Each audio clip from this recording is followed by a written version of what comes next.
संतान के रूप में अवतरित हुए, जिनका नाम राम रखा गया, जो आगे चलकर परशुराम के नाम से विख्यात हुए। आइए हम सब मित्र शिरोमणि भगवान परशुराम की कथा का दर्शन एवं श्रवण करते हैं।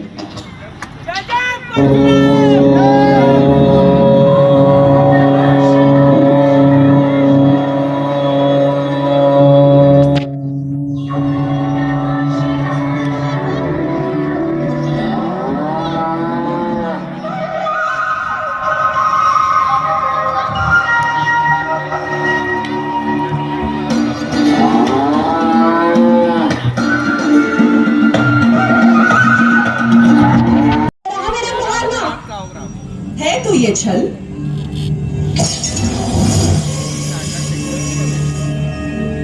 किंतु रणनीति कहती है कि शत्रु के पराजय के लिए साम, दाम, दंड, भेद सभी उचित है पुत्र। तुम यशस्वी हो, तुम्हारा हर प्रहार यशस्वी हो, तुम्हारी जय हो पुत्र।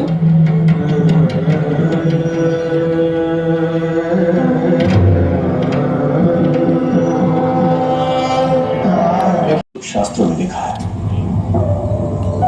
जिस प्रकार बिना म्यान के तलवार स्वयं अपने धारक को आघात पहुंचा सकती है, ठीक उसी प्रकार बिना शस्त्रधारी योद्धा किसी का भी अहित कर सकता है।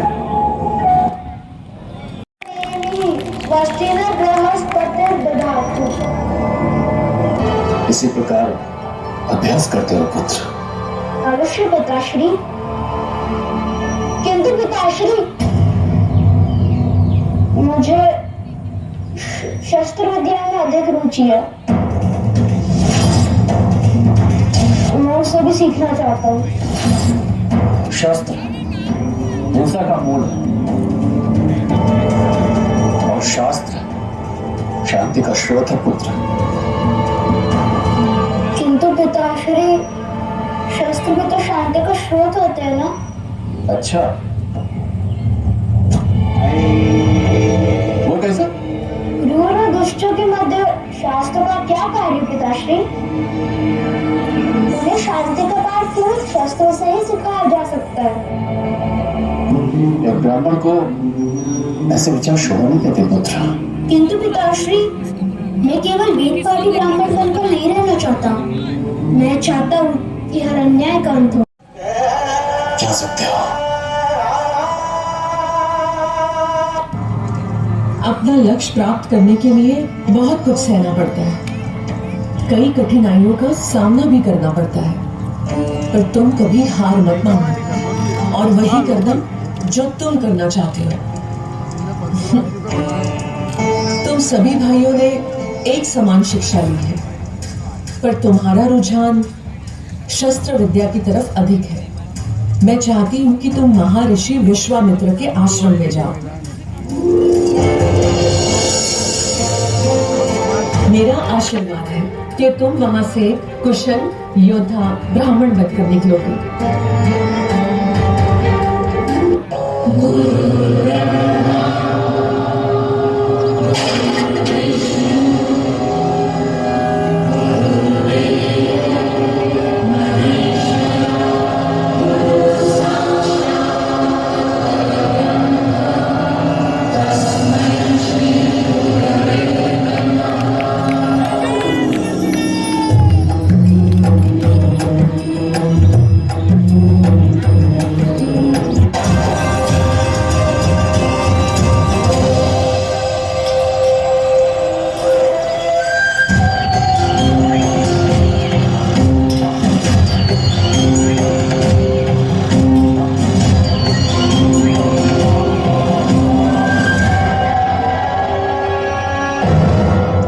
जमदग्निपुत्र राम, क्या सोच रहे हो?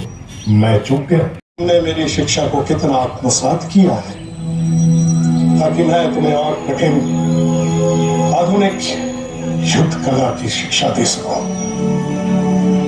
तुम उस परीक्षा में सफल हुए। प्रभु, मेरी योग्यता तो आप ही के आशीर्वाद से है। शिष्य को अज्ञानता के बंधन से मुक्त करा के उसे ज्ञान की उड़ान भरने में समर्थ बनाने का श्रेय तो वही जाता। पुत्र, कठिन परीक्षाओं को पार कर अपने कठोर परिश्रम से गुरु की शिक्षा को सार्थक करने वाला शिष्य ही योग्यता की ऊंची उड़ान भरता है। तुम्हारे जैसा शिष्य पाकर मैं धन्य हो गया।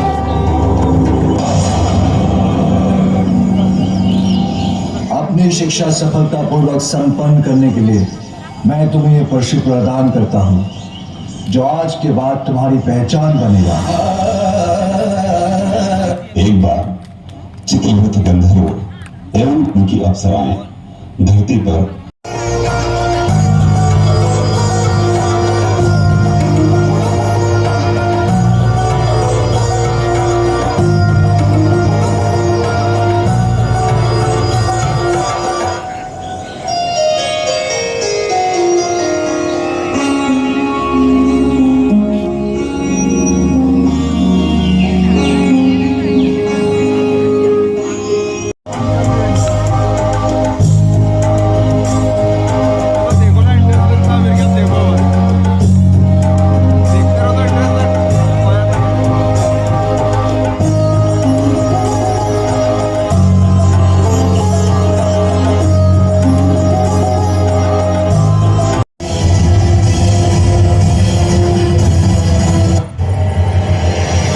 पुत्र कैसे मां को मार सकते हैं पिताजी?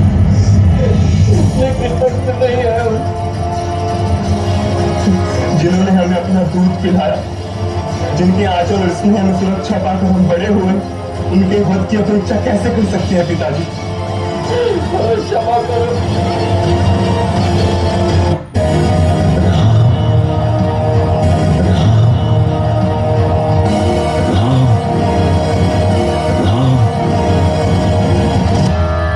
प्रणाम पिताजी, आपने पुकारा मुझे।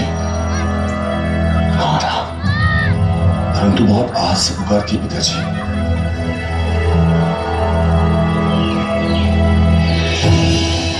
मैं देख रहा हूं सदैव ब्रह्म तेज से दमकने वाला मुखड़ा आज मलिन लग रहा है। ऐसा क्या होगा पिताजी? आप इतने व्याकुल क्यों हैं? तुम्हें मेरा एक कार्य करना है। अवश्य पिताजी, आप आज्ञा दें। किंतु आज्ञा से पहले तुम्हें वचन देना होगा। वचन? क्या आपको अपने नाम पर विश्वास नहीं? मुझे वचन दो, बिना प्रश्न किए मेरी आज्ञा का पालन करोगे राम? आपका पुत्र राम आपको वचन देता है पिताजी, आपकी जो भी आज्ञा होगी बिना कोई प्रश्न पूछे उस आज्ञा का पालन करूंगा। रेणुका का वध कर दो राम।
ये नहीं चाहते हो? मैं ऋषि हूं और ये मेरे विद्यार्थी हैं। अहिंसा मेरा परम धर्म है और मैं उसी धर्म की शिक्षा इन्हें भी दे रहा हूं। अब भी ये कहने की आवश्यकता रह गई है कि हमें रक्त और अग्नि के इस खेल से कितनी घृणा है। ये खेल बंद भी हो सकता है ऋषिवर, मैं युद्ध विराम भी कर सकता हूं, परंतु यदि आप चाहे तो इस रक्तपात को रोकने के लिए मुझे क्या करना होगा? एक छोटा सा कार्य है ऋषिवर, सुशीला मुझे दे दो। तुम ये संदेश पहले भी मुझे भेज चुके हो और मुझे पूर्ण विश्वास है कि तुम्हें अपने संदेश के लिए मेरा उत्तर भी तुम्हें मिल चुका होगा। एक पशु एक गाय के लिए इतना बड़ा संकट मोल ले रहे हो ऋषिवर, तो फिर संभलिए ऋषिवर, और क्षत्रिय को ललकारने का परिणाम भी देख लीजिए। अर्जुन, जो शस्त्र विद्या सिखा सकते हैं वो स्वयं युद्ध भी कर सकते हैं।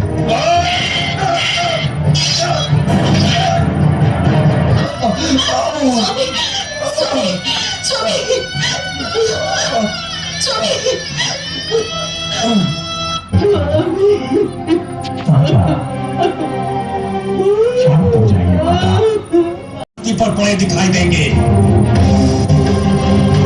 चलिए माता, ये स्थान आपके लिए अपवित्र है। चलिए।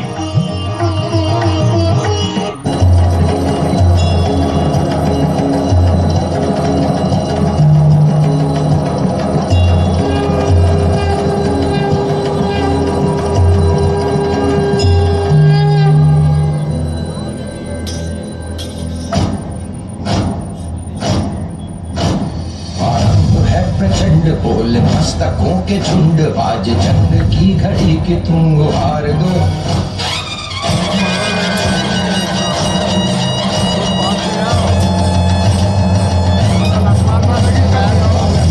प्रचंड बोल मस्तकों के झुंड, बाज चंड की घड़ी के तुम गुहार दो। मान मान शान या की जान का हो दान, आज एक धनुष के बाण पे उधार दो। प्रचंड बोल मस्तकों के झुंड, बाज जंग की घड़ी के तुम दुहार दो। मान मान शान या की जान का उदान, आज एक धनुष के बाण पे उधार दो। प्रचंड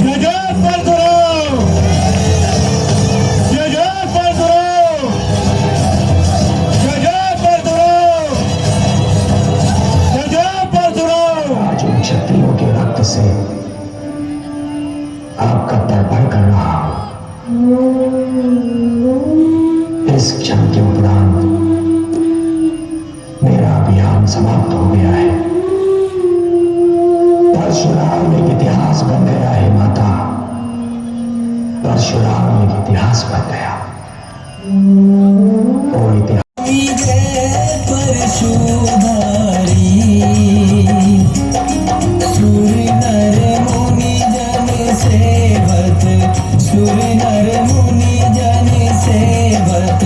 श्रीपति